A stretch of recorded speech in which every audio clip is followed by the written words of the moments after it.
Good evening. He's asking me to join a personal hotspot, so. I'm Alelia Bundles, and I'm a longtime member of the National Archives Foundation Board, and I welcome you to your National Archives. The Foundation is the nonprofit partner of the National Archives and Records Administration. For more than 30 years, we have supported the important work of this federal government agency and its efforts to make its millions of records accessible to the American public because we believe in the mission of increasing civic engagement for all the citizens of our country. Tonight's program embraces the rich, diverse, multidimensional, and impactful history of the Asian American and Pacific Islander communities. By telling these stories and all the stories that are preserved in the National Archives, we hope to promote the common ground and dialogue that brings us together as Americans. We are so delighted to welcome such a distinguished panel to celebrate and commemorate Asian American and Pacific Islander Heritage Month. Our foundation board and staff thank Verizon for its support of the Archive's civic mission and citizen engagement.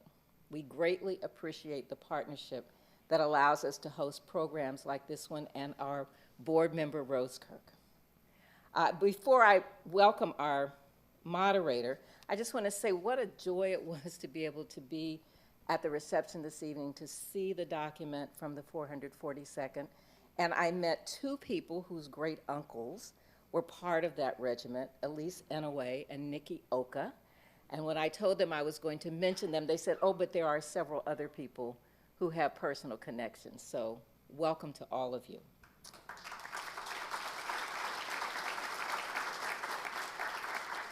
And now it is my pleasure to introduce Mickey Chen, the Senior Vice President and General Counsel of Verizon Global Networks and Technology. Ms. Chen leads a team that handles the planning, construction, and operation of Verizon's networks and intellectual property. She graduated from Harvard College and Harvard Law School and was an editor of the Harvard Law Review.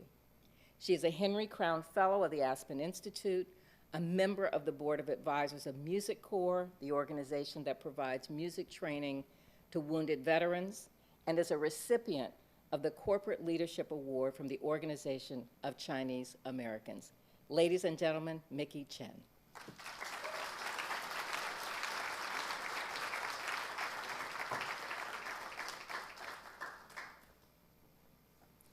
Good evening, everybody, and thank you, Alelia, for that very warm welcome.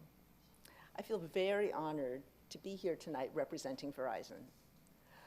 Verizon believes deeply in inclusivity.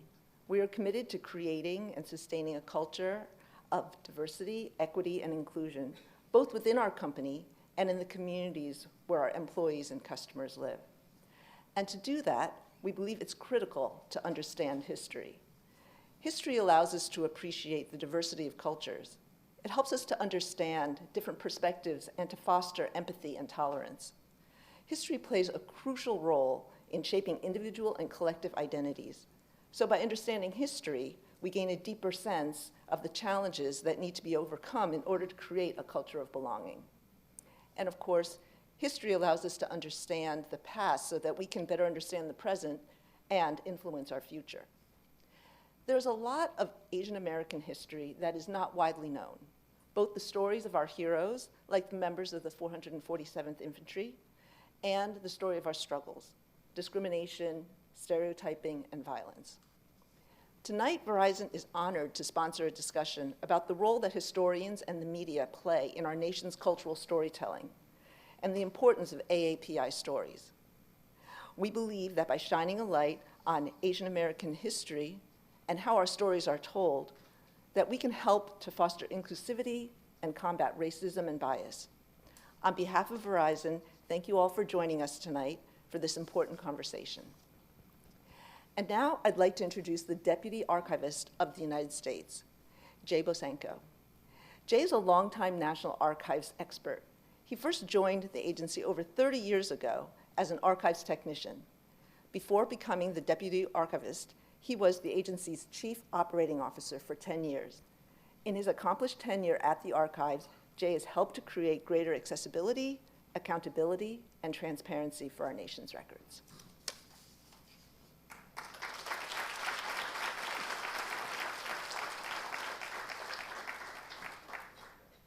Thank you, Mickey. Welcome to the National Archives. I am pleased you could join us tonight, whether you're here in person or joining us virtually. This evening's program, Perspectives on History, AAPI Voices in the American Story, at the National Archives kicks off our celebration of Asian American Pacific Islander Heritage Month. As part of that celebration, we have a document display in the East Rotunda Gallery featuring the 442nd Regimental Combat Team, composed of Japanese American soldiers from Hawaii. Known as the Purple Heart Battalion, they fought in 7 major European military campaigns during World War II, and the battalion is the most decorated military unit for its size and length of service in U.S. history. Tonight, we're excited to host some of the leading voices in the AAPI community as they discuss the role historians and media have played in our nation's cultural storytelling and the impact that AAPI voices have and will continue to have in the future. Our panelists include attorney, educator, and civil rights leader Stewart Kwoh, who is co-founder of the Asian American Education Project and founding president of Asian Americans Advancing Justice. Next, we will hear from Dr. Karen Korematsu, daughter of the late civil rights icon Fred Korematsu, and founder and executive director of the Fred T. Korematsu Institute, which promotes civic participation and education that advances racial equity, social justice, and human rights. Our final panelist, Gisela Perez Kusakawa, is the executive director of the Asian American Scholar Forum, the nonprofit organization promoting academic belonging, openness, freedom, and equality. This evening's discussion is moderated by author and journalist Richard Lui, who is currently anchor for MSNBC and NBC News. We are grateful for the support of the National Archives Foundation and Verizon, and thank you for joining us tonight. And now, please welcome our panelists.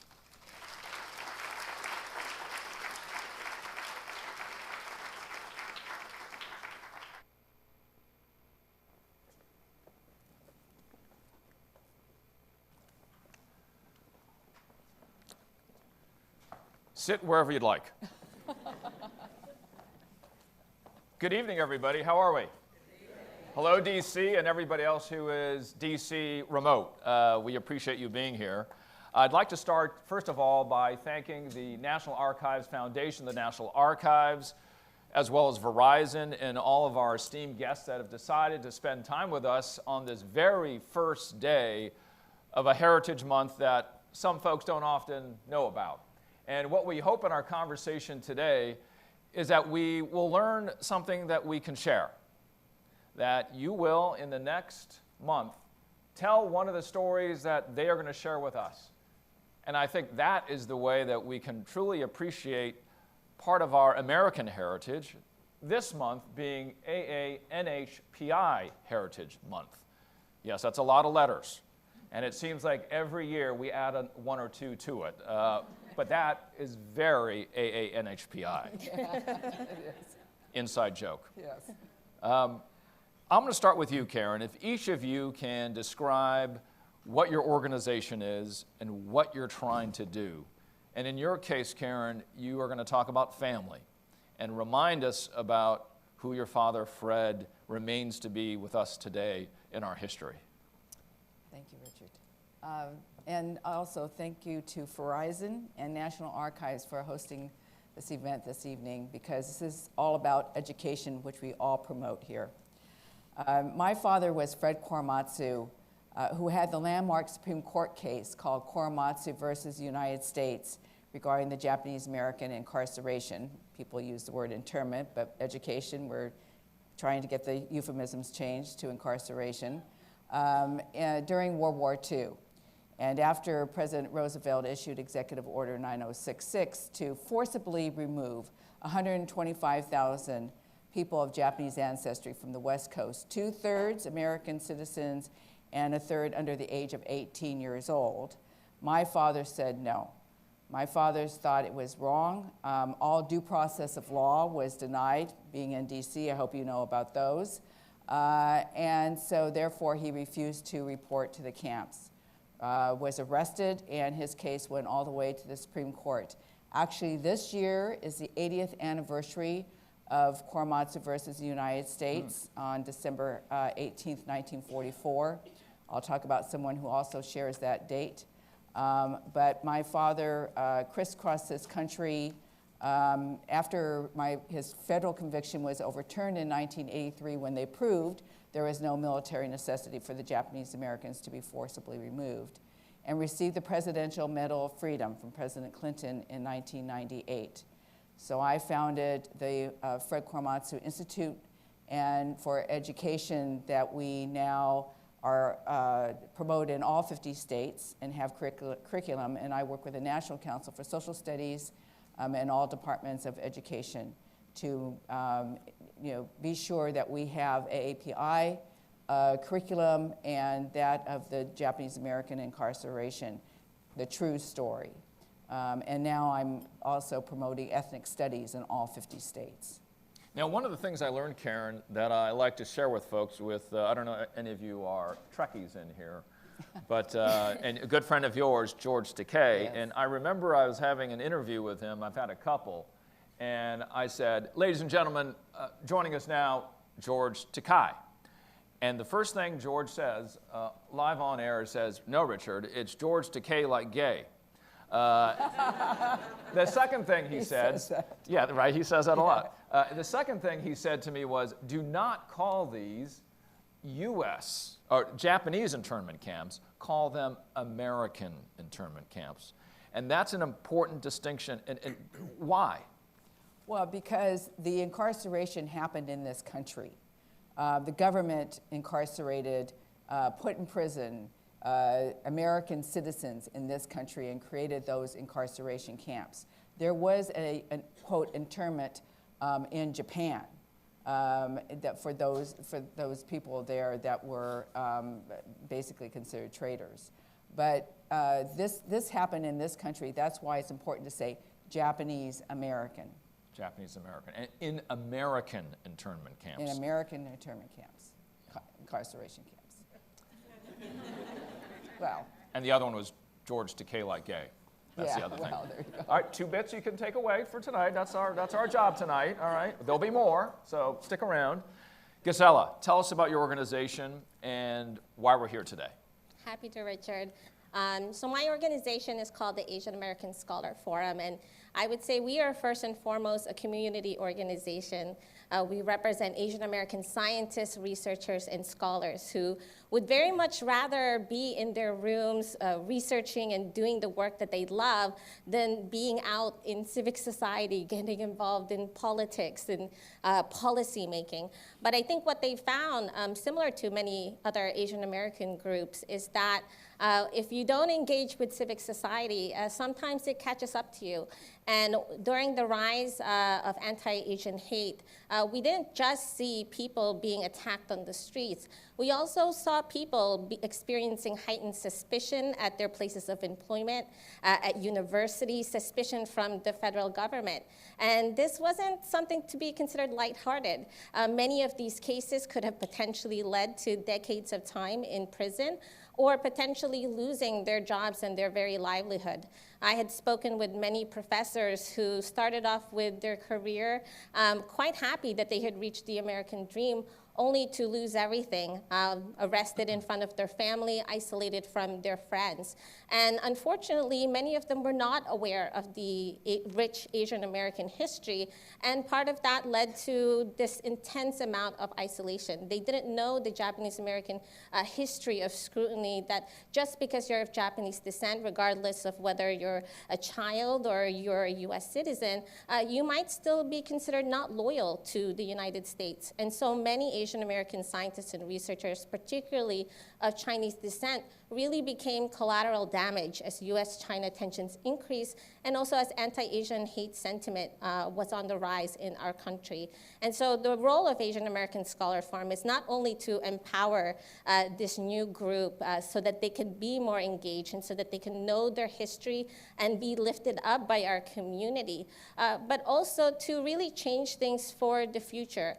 We need to create an infrastructure where we understand that racial profiling and targeting of the AANHPI community is so intrinsically tied to this perception that we're perpetual foreigners, that we may not be loyal to the United States just because we are bilingual, just because we eat different food, just because we have natural ties abroad.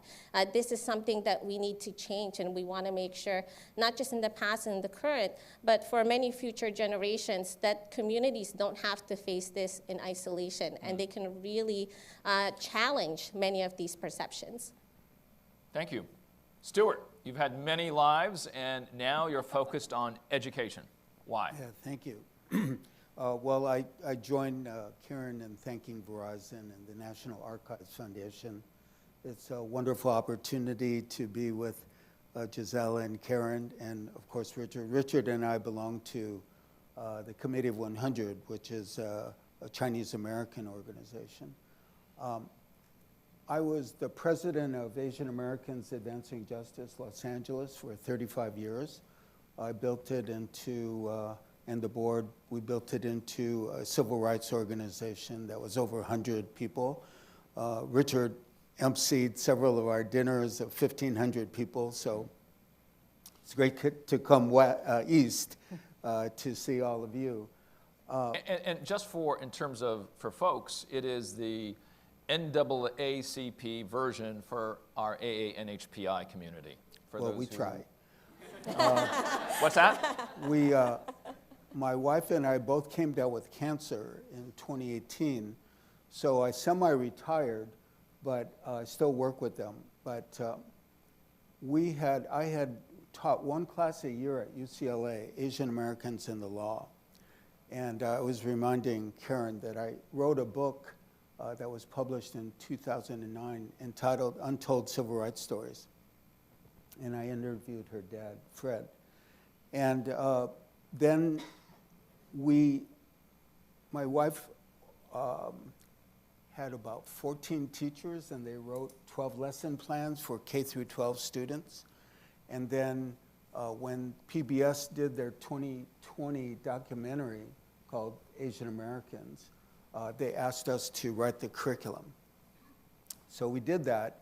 And then in 2021, because of the surge in anti-Asian violence, people said, unless you promote the curriculum, it'll sit on the shelf. So we decided to create the Asian American Education Project. We felt better. And so now we've trained about 8,000 educators around the country. We've written a total of about 100 lesson plans. Some of you may have gotten our new comic book, which we co-produced with the Asian American Foundation. And if you didn't get it, sign up in the front and I'll send you one.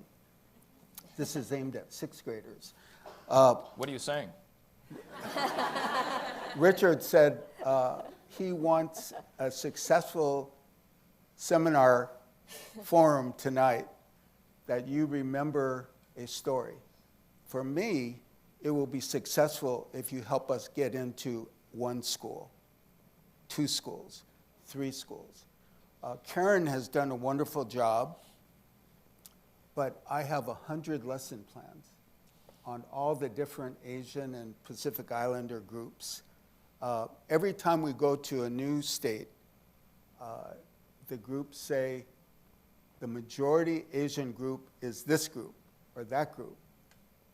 So we add 5 to 10 news stories. Yeah. But anyway, just yesterday we produced a press release by the Committee of 100 because one of the things we started doing is Asian groups have different stories, but they're not translated into lesson plans for elementary, middle, or high school. We do that. We have a curriculum team, we have trainers, we have 25 staff, so mostly part-time. So they go around the country, but we would love to work with you. So to me, success would be get us into a school. And the reason is because of what? The perpetual foreigner dynamic. People look at folks like ourselves and go, oh, you just got here, or you're not from here. Is that right?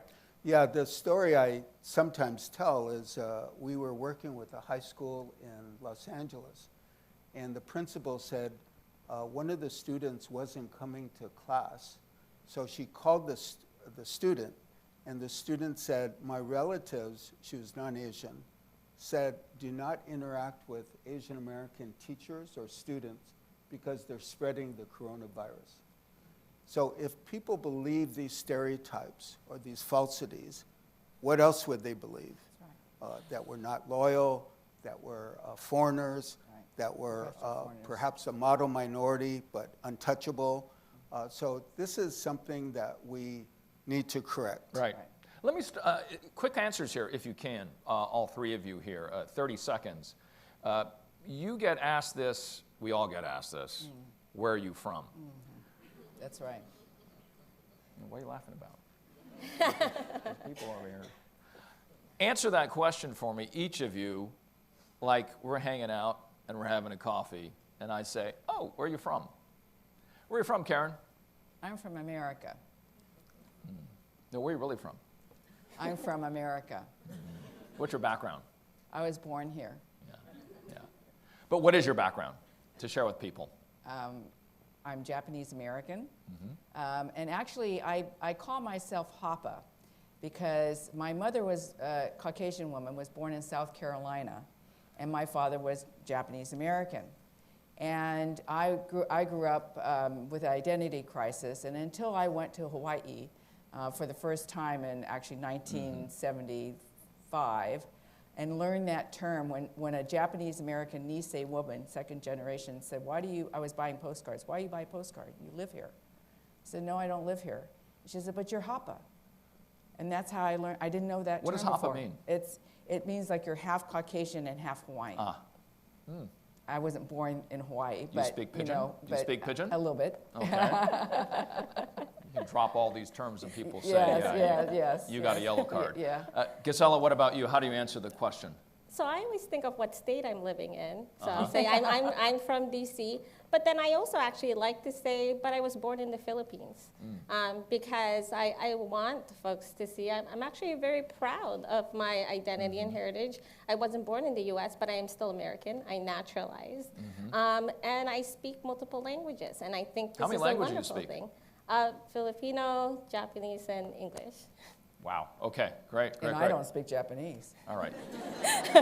You did not have to say that. I was not asking you that. But this is a good therapy session, right? Stewart, what about you?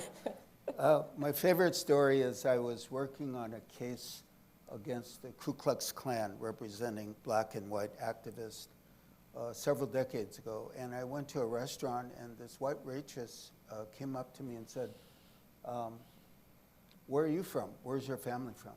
And I thought about my mother's side of the family, and I said, well, my great-grandfather was a miner in New Mexico. My grandfather was a herbalist and tailor in Stockton, California. My mom was born in Stockton, and she looked at me, and she said, and how do you like your new country?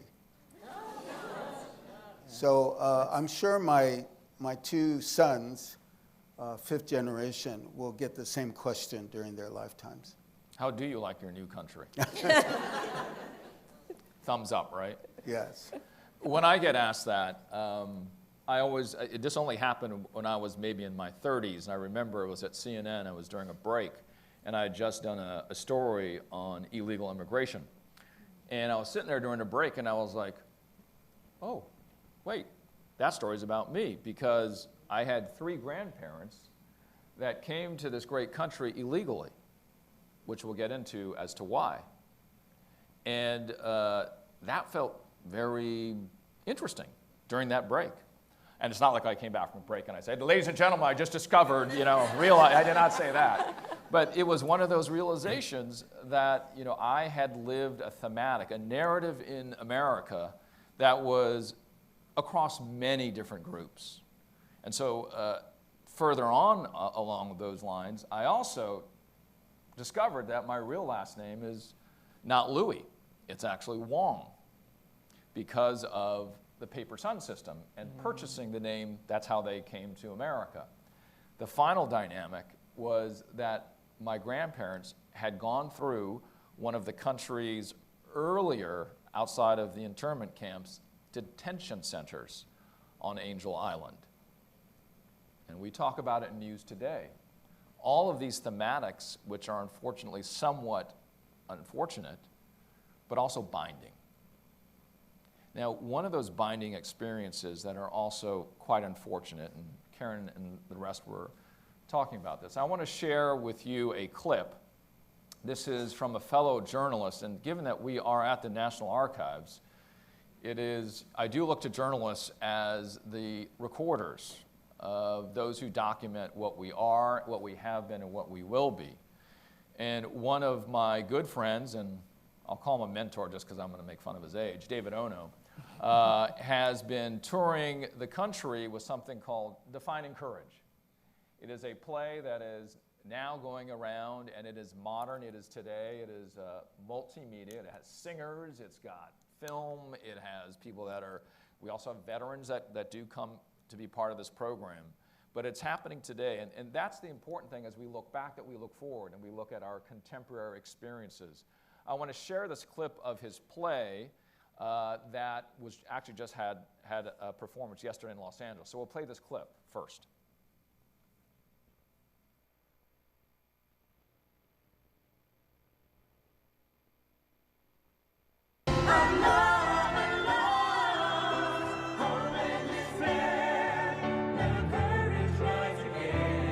Story Boldly's Defining Courage shines a spotlight on the remarkable legacy of the Japanese-American soldiers of World War II. Banzai Hill. This is where a fight took place that is beyond description. From the battlefields of France, Germany, Italy, and Japan, you'll fly over the exact locations where history was forged. But I thought I was dead. You think it's the last breath they're going to take. Witness their incredible heroics in a show hailed as masterfully innovative storytelling. And it's not just Brières. They liberated Pietrasanta, and now statues and monuments stand in their honor. Celebrate the legacy of true American heroes. Defining Courage. Come around, please do see it. It did play at the Kennedy Center not too long ago. Karen, what is the story of the 442nd, and why is that relevant today? Well, as you heard earlier, the 442nd was so special to Japanese Americans because they were disposable soldiers. That's really the bottom line. What do you mean by disposable? Well, because they could get killed during the war, and no one would care worth the Japanese Americans were incarcerated at that time. But worth less than one. Yes, and it was a year after Executive Order 9066 was issued, and when President Roosevelt created the 442nd military unit. Also, part of that was the 100th Battalion. That was in Hawaii. Those were Nisei is second generation in Japanese. And they were also trained to fight either in the Pacific Theater or in Europe at the time. And so what was so special was that a lot of the 442nd members on the mainland especially, their families were in prison camps, in the Japanese American prison camps. And there was a loyalty oath that was sent to the incarceration camps 3 months after they were there. And question 27 and 28 are probably the most significant, because the 27 said, would you disavow your allegiance to Japan? And the second one was, will you serve in the military? And it was a dilemma, because here are your parents, here you are in these incarceration camps. And many of the soldiers, many of those people in those camps said, you let my family out and then we will fight. But the 442nd were very brave, and most decorated. And most decorated unit, to this day. And they were sent over to, together the 100th and the 442nd were at Fort Shelby in Mississippi. And part of that story is that there was a conflict between the Hawaiian unit of the 100th Battalion and the mainland 442nd, or the mainland soldiers, I should say. And so what one of the military commanders did was he took those 100th Battalion soldiers to Rower, Arkansas, and Jerome, Arkansas. Those were two of the incarceration camps. So that the 100th Battalion could see that the families of the mainland 442nd were in prison camp, and they just couldn't believe it. And they stayed there, and in fact, what people don't know is that these soldiers could see that the people in there on the camps had very little food, and they felt really kind of guilty for even eating any of the food that was served. And they really didn't want to stay on those grounds, because it would take housing away from the people that were incarcerated. That also, Stewart, falls into another space that people are not aware of, and I wasn't until 5 years ago. Samantha Chang documented quite well those who are of Chinese descent in the Mississippi Valley area who contributed to World War II as well as during the Korean War. What do we know about them? Well, there were a lot of Chinese American and Korean American, Filipino American soldiers who fought with the United States during World War II. In fact, there were several 100,000 Filipino American soldiers who were promised citizenship, military benefits, and then all those promises were broken. So there's a long story of Asian American contributions to winning World War II. There's a few points that I'd like to just follow up with Karen. I saw the documentary last night in Los Angeles. With Defining Courage. And she talked about disposable soldiers. I just want to give you some sense of this. The 100th Battalion, which was mostly Hawaiian,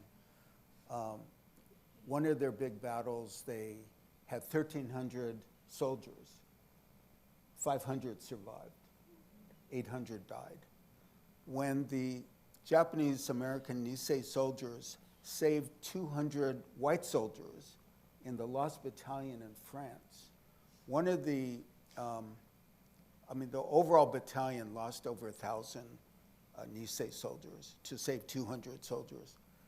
But one of the battalions had 87 soldiers at the beginning. 8 survived. So this wasn't, this was horrific. This was not just disposable. This was horrific. But the Nisei soldiers, I think, were honored more in Europe than America. There were grand celebrations honoring the Nisei soldiers because they put their lives on the line. There are just a few follow-up items I just want to just briefly mention. One is, I think it's important not to separate the resistors from the soldiers. I remember interviewing Fred, and he wanted to be a soldier, but they wouldn't let him. So there isn't both sides, those who resisted getting into the war because of some of the loyalty issues, and the people who fought, both sides were loyal Americans, and they were following the Constitution and how they interpreted the Constitution. So I wanted to say that. Secondly, I think it's very important to underscore the cross-racial solidarity issue in this. Asian Americans did not support the Japanese Americans in opposing the incarceration for the most part. It was Black Americans who stood up and opposed the incarceration. I remember the NAACP wrote a piece saying, "Are we next?" So Black Americans were on the forefront of opposing the incarceration. The last thing I just want to say is it's important to understand our history, because in 1882, Chinese were excluded. Then that was excluded from coming to the United States, the Chinese Exclusion Act. Then it was supposed to last for 10 years. It lasted until 1943, but then they added all the other Asian groups, Korean, Japanese American, Filipino Americans. In 1924, they added the Japanese Americans. So only 18 years later, the incarceration happened. So I think it's important to understand that this was a period where the United States had an Asiatic barred zone. So people from all over Asia could not come into the United States. So that's important to understand, that this was a violent period, a period of legislative as well as physical isolation and discrimination. And the point is, when you talk about the Chinese Exclusion Act, it is the first and only racist law passed by this greatest deliberative body in the world, ever. And I remember when I was on air during the Muslim ban, and there I was on a Saturday covering across the country the airports where we saw all of these amazing families being kept away from each other. And I could not but help, because my family was directly affected by the Chinese Exclusion Act, that I think the teachable, obvious story from that is, let's not do that again, right? Let's not do that again. And we came doggone close. And I remember covering that. And it was weird for me personally, given my history in the Chinese Exclusion Act, that here I was anchoring for hour upon hour of what became very close to be another law of our great land that was a repeat of that. There's many things that we can pull from modern history, as well as the historical moments that you two of you brought up. Gisela, I want to go to this. As we think about the portrayals of AANHPI communities, and anybody know how many origin countries that includes, by the way? A guess? 19? All right, that's okay. That's a start. It's more. 80? No, that's too high. 32? 54. According to the United Nations, in the Asia group, there are 54 countries in the Asia group. And we're only 6 to 7% of the population. We can't even really talk to each other. It's tough. Like, even in the China group, there's 100 dialects, right? Good luck. That's right. And so, Gisela, how has that complexity been portrayed in our culture, our American culture, and our Asian American culture, and what can we do better about it? No, absolutely, and I think the key part is recognizing that diversity is a reality. In fact, for many Asian Americans and immigrants, our countries of origin have immense amount of conflicts with each other.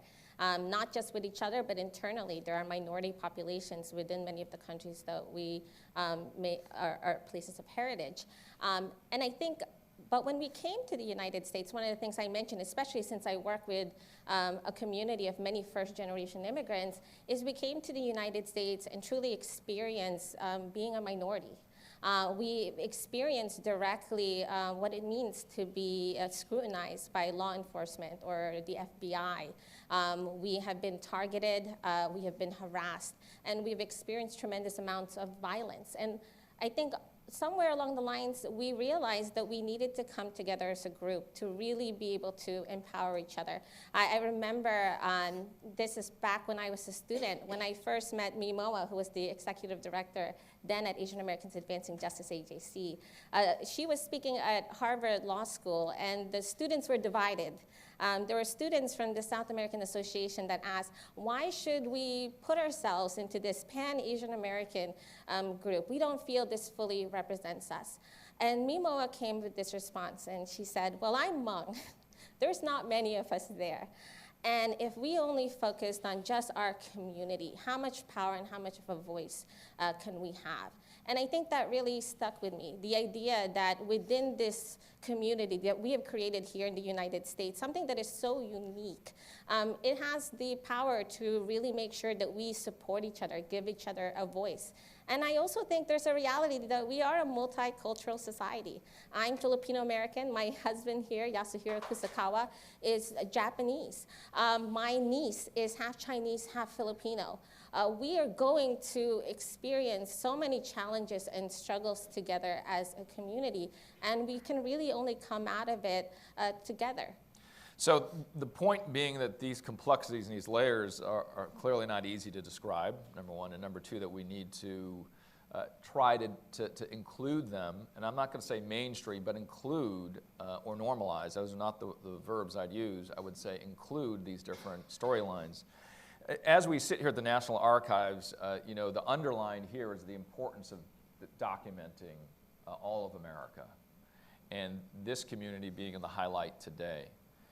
Corky Lee was a longtime AAJA member, journalist, who went to the communities of Asian America for the last 50 years. He passed during COVID, but I wanted to share some of his photos that really encapsulated and documented AANHPI in America, what that means. The first photo I'd like to show is here of our Sikh American community. This was taken in Central Park days after, let me see if this is working. I don't know if we can switch it over so I can do the slides. And this photo that I'm about to show you, let's try it one more time. There we go. This is right after the terrorist attacks of 2001. And these Sikh Americans, during a candlelight vigil, they wanted to call attention about how they were being conflated with the terrorists of that time. And the community has suffered, yet been so resilient since that time, not only in New York City, but Oak Creek is another example where from tragedy, they really came together to show their strength. Who would like to reflect on this moment?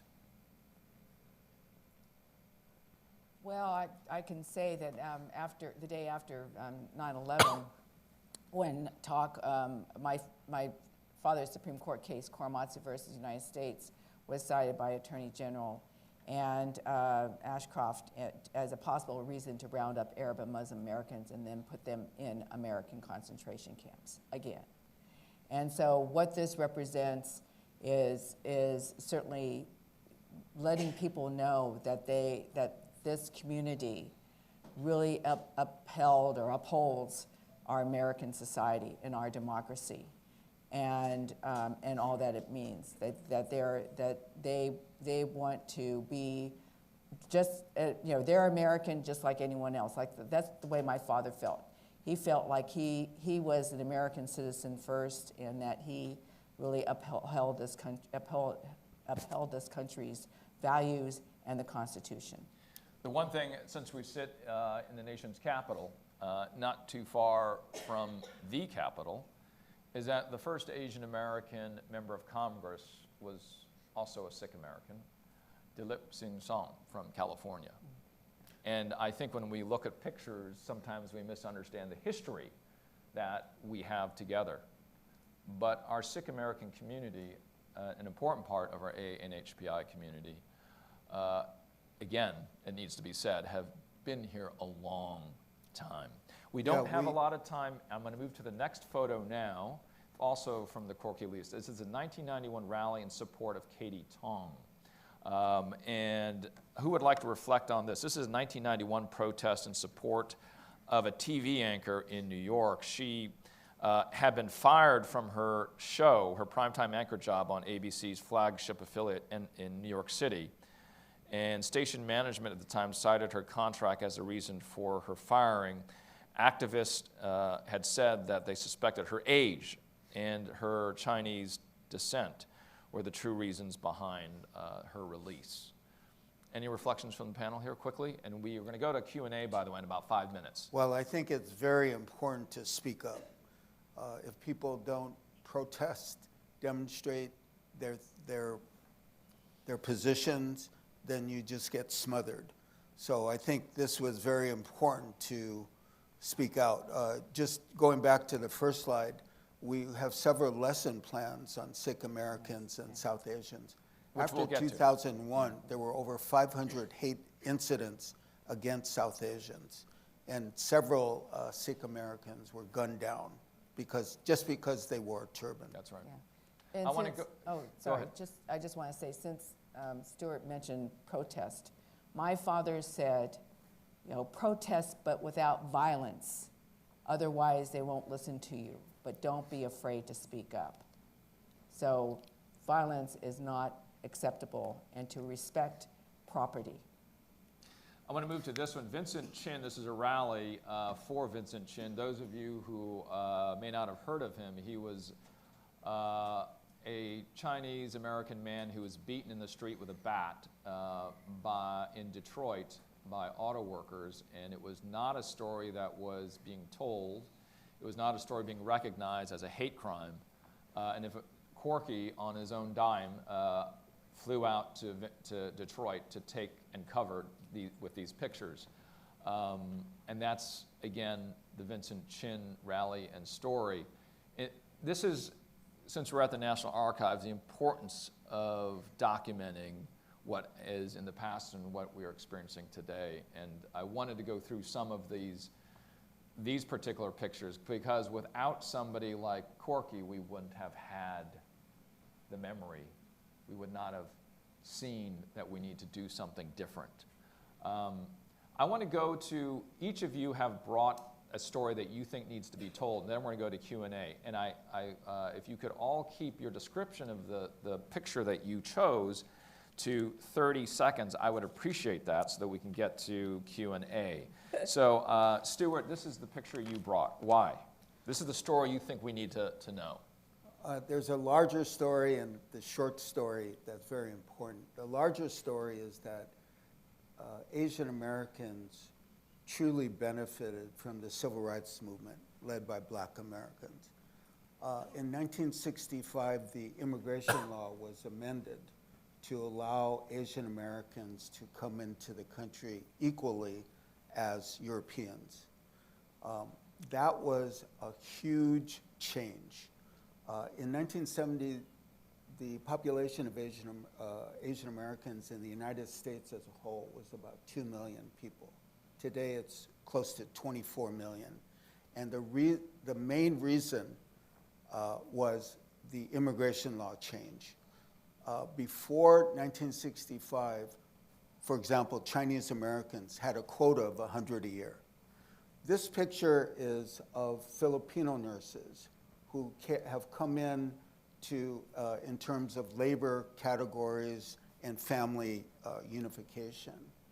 I gave this story because during COVID, Filipino nurses made up about 4% of the nurses in the United States as a whole. About Asian Americans, about 9.5% totally. But the Filipino nurses, the 4%, took 31% of the casualties during the COVID epidemic. Who knows this? Nobody knows this. There was a short story on NBC, but nothing else. And so we're working on an additional story to highlight these nurses. They were on the front line. They were front line. They were not saving Filipino American lives. They were not saving Asian American lives. They were saving all of our lives. That story needs to be told.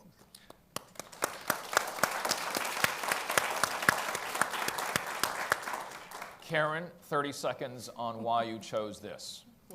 Well, this is Mitsui Endo, and when I was talking about my 80th anniversary of my father's Supreme Court case, Miss Endo's case was called Ex parte Endo, and was heard on the same day of my father's Supreme Court case, almost 80 years ago.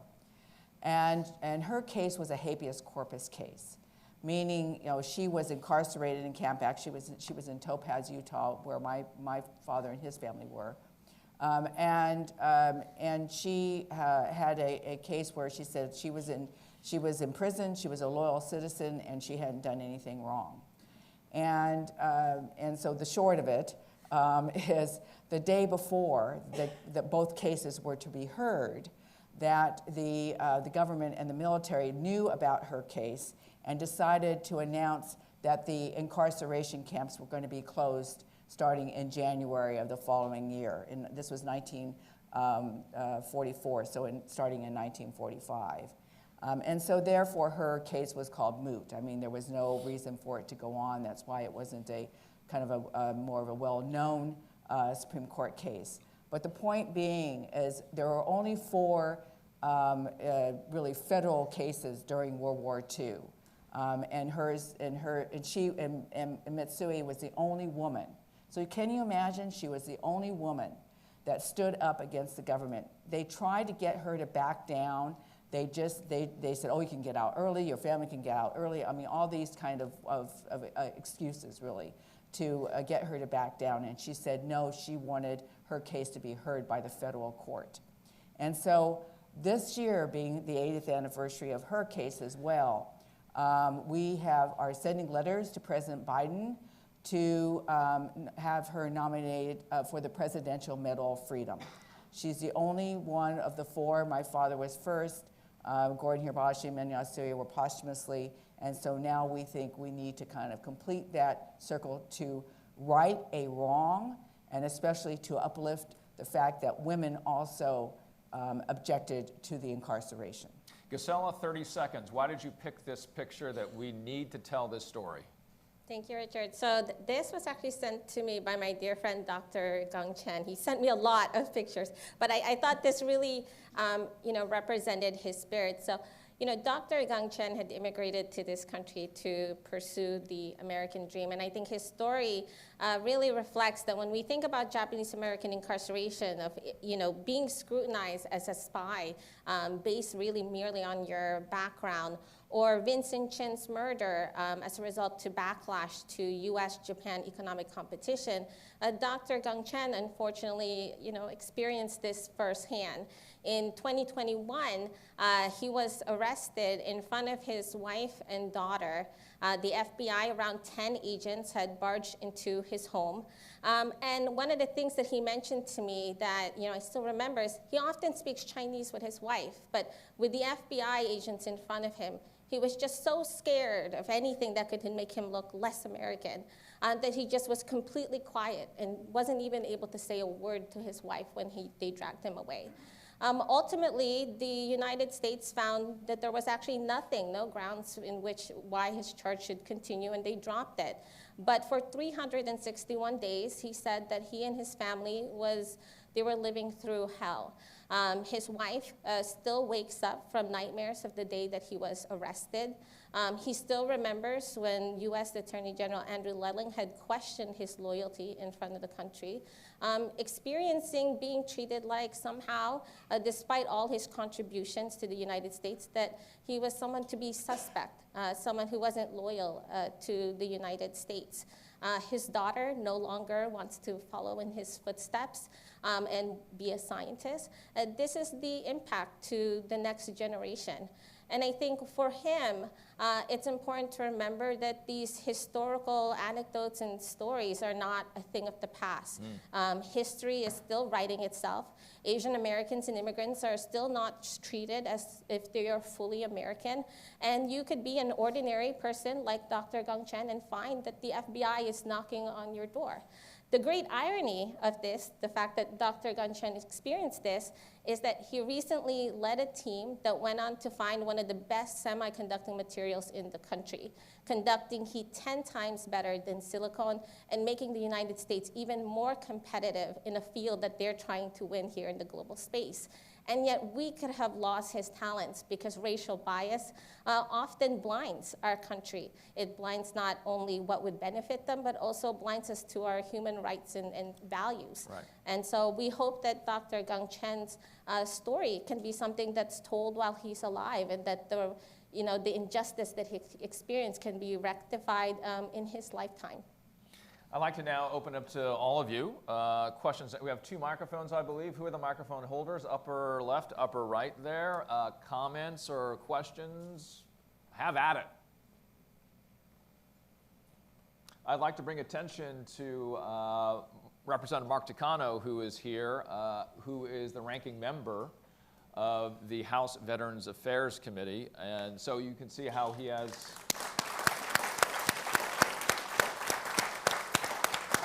he has personal ties, as well as has been working on a lot of legislation around the very AAPI military community that we're talking about, and writ large as well.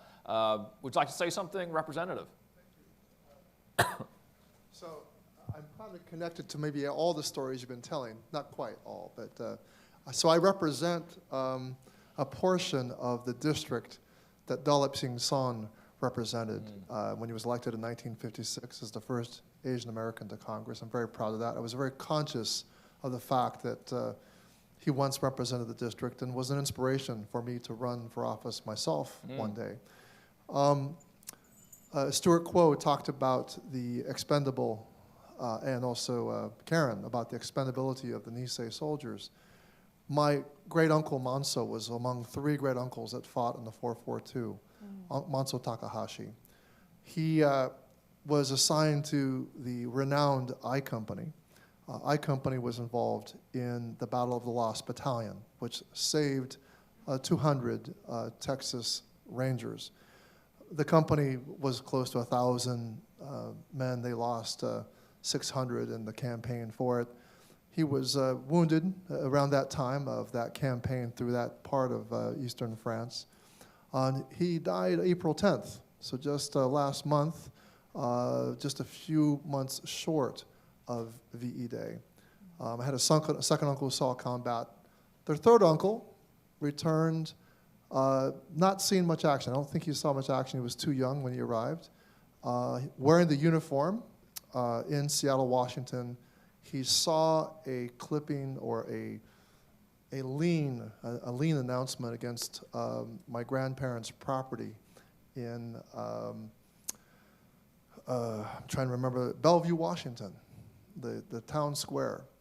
And the irony of him wearing the uniform and seeing this tax lien, of course, my grandparents couldn't work that property, which was greenhouse property, to pay off the taxes. And so they couldn't get the tax payment back on time, and they would lose the property. It was 5 acres of land.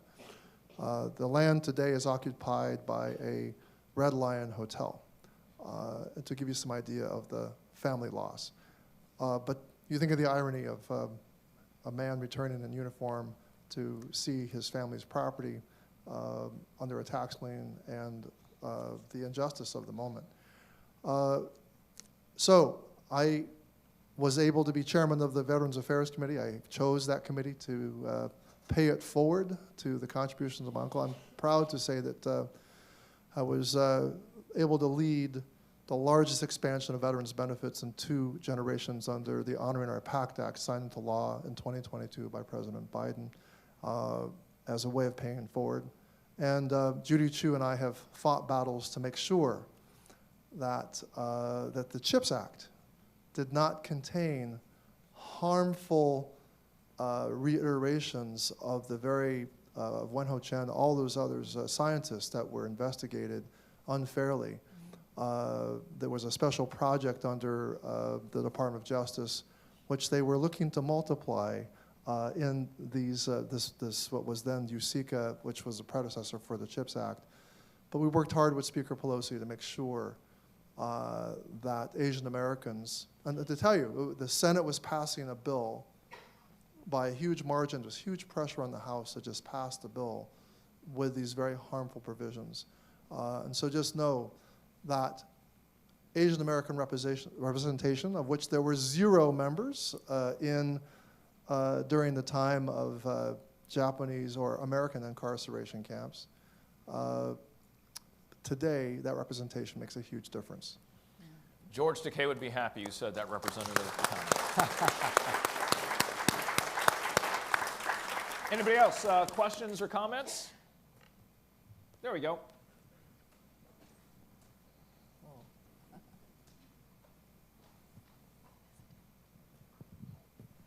Good evening. Thank you so much, everyone, for just a wonderful panel. My name is Kat. I'm a librarian at George Mason University, where our Board of Visitors is voting tomorrow whether or not to eliminate our DEI office. I'm also on the executive board of the Asian Pacific American Librarians Association. Libraries have been facing a record number of book bans in the past year, and as we're talking about historians and media, I think one thing that I cannot get over is why books of all the media that's available to our youth these days are such a battleground for eliminating and suppressing the stories of our culture, our lives, our people. So I wonder if anybody have any thoughts on kind of what we're facing, and especially Stewart with the education piece. I mean, it's very linked in there too. So thank you. Thank you for your comment and question, and thank you for being a librarian. My mother was a volunteer librarian and relabeled 2,000 books by herself because they did not have anybody else to do it, and she would go every single day for 4 hours after school ended to redo that. Comments quickly again from our panelists? Yes. Prejudice is ignorance. And our most powerful tool that we have is education in this country. And we treat it always at the bottom of the list for funding, for recognition for teachers.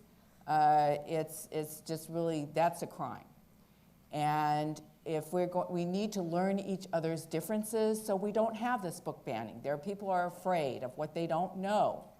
And that's why books are important and our curriculum is important, and teaching about all of us is and who we are and sharing our stories. So go away and share these stories and listen. Listen to other people's stories and ask them of their own stories, because it sounds simple, but that's how we make a difference, and how we have to fight against book banning. Because people are trying to erase history, not just AAPI history, but all history, African American history, you name it, just because they don't agree or don't know or are afraid. And so we are up to us and here's the takeaway, to encourage everyone to vote, because our elected officials and learn the issues. Our elected officials are going to make the difference. Representation makes the difference. That's how the Civil Liberties Act of 1988, which was the official apology to all people of Japanese ancestry by the government, and the small little reparations, because you don't get anybody's attention unless you throw money at it. But it was the apology, and because of the shame that people felt from Japanese Americans, like it was their fault for the bombing of Pearl Harbor. So the representation in Congress, the seat at the table, whether it's a U.S. Congress, your state, your community, is important. That's how we make a difference. To the point you're making, for all of us that are here, share a book. Buy and share a book. That is what you think needs to be learned. That's how you can move, right? Just one book. send it to somebody, bring it to somebody, put a little note on top and say, this is important that you would read this and understand it. Or just put it on your shelf so people can see it. I think that might be one way, right? Yeah, I think that organizing, getting people to vote is central. The other thing is to recognize where we're at. We have trained about 8,000 educators in 2.5 years. I would say 95% of them have, you showed the slide on the Vincent Chin case. I was the only out-of-state co-counsel on that case. People had never heard of Vincent Chin. So the ignorance is very deep. It's not the fault of the teachers and the schools. It's that there's no books, that there's no lesson plans. There's not anything there to dig into. So wherever you can fight, we'll support you. Yeah. And I'll share those. By the way, we have a couple slides. We'll share that at the end from lessons. I want to go, anybody else with questions, comments? One last one? I'd love to hear from you. Okay, there you go. She's been waiting.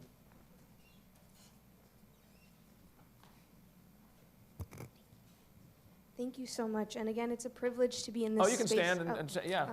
Well, hi, everyone. My name is right. Karina Salvi. My pronouns are she, her, hers. I am the Youth Engagement and Field Associate at API Vote.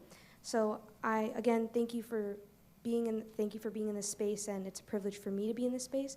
My question was more, I appreciate all the stories you shared, and I think for the youth side, especially with this election season, but I think in general, what are the strategic approaches you all suggest for the current youth, right? For the current youth that are struggling to organize, struggling to receive funding, struggling to figure out how to move and navigate through this post-COVID. Either young in age or young in mind. Yes. That's right. Either or. Yeah, they need to work. For our panelists, 30 seconds, I must hold you to this because we're already over, okay? So please go ahead. Well, they need to work together. So, working in solidarity and finding like-minded people and groups, you have more power that way. And just never, and as my father said, or demonstrated, he didn't give up for almost 40 years that someday he could reopen up his Supreme Court case, but he didn't know how to do that. So don't give up hope. And to listen also and share ideas. Then that's what's really important. Gisela. Well, I think the youth are the next generation. They're going to be in these seats of power in the future. And so, I was just at a rally in Florida, and one of the reasons that our opposition to one of the legislation was so powerful was because the students joined forces with the professors and faculty members. So I think it's so important for students to do that coalition building with some of the folks in the older generation, but really knowing that it's the student voices that people are listening to. It's their energy, because everyone looks at them with a sense of hope. And I think the other thing is just as you recognize your own power, know that this history, this knowledge is so critical in you moving forward. Being able to see that you can be genuinely yourself in this generation, not in the way that in the past we've had to hide parts of ourselves and be scrutinized in that way. And so I think the youth in many ways are our inspiration, that we can just be as we are. Stewart, 30 seconds. I think it's very important for you to figure out how to connect the struggles. People are into different struggles, different issues. What your challenge is how do you connect them? What are the common issues that bind those struggles together? Then people will come together, organize, vote. I'd say bite size. Today we had stories we all can share. If we can just share one story a month, that's part of engaging. Second idea, volunteer locally for 5 hours a month. Where your feet move is where your brain goes often. 5 hours a month. That's all. This has been a great conversation. I want to finish by showing, if we can flip back to the slides, a couple of you want to take a snapshot of these lesson plans. I do want to share this with folks, so if we can flip the screen back to the slides, people can take a quick picture And, okay, we're already there. So what I'll do is these are lesson plans from Stewart's organization, the Asian American Education Project. These are just 10 of the most popular lesson plans that are requested from his organization. And you can go to that website if you'd like to discover the other 90 or so, is that right, lesson plans. And you can share it with your teachers or bring it to your organization. I also want to share this with you. This is also lesson plans from Karen's organization, her institute. Also take a shot of that. You can then pass that on to others who would like to share these stories and teach these very important lessons. I want to thank all of you for taking the time tonight here at the National Archives. Thanks to our great sponsors and supporters and partners. Verizon, thank you for gathering us and convening us. I want to thank, of course, the National Archives as well as the Foundation for supporting this evening. We hope that there were 2 or 3 teachable moments in this discussion today. And the idea is that we can walk away appreciating Asian American, Native Hawaiian, Pacific Islander Heritage Month. And I would like all of you to say that out loud at least once this month. Because it ain't easy, but say it out loud. AANHPI. Say Asian American, Native Hawaiian, Pacific Islander Heritage Month. People will, of course, learn by just hearing that within itself. And then if you can also share one of these stories. One time this month. Please do that. Just share one. And you'll be doing your part of what we try to do for all the great heritage months that we have each and every year. And this month being, it happens to be about AANHPIs. But maybe the lessons that we can learn, we can take it to our Latino Hispanic Heritage Month and our Black History Month and all the other great heritage months that we have to celebrate each and every nook and cranny of our country. So thank you for being here, and I hope you have a good night. Thanks.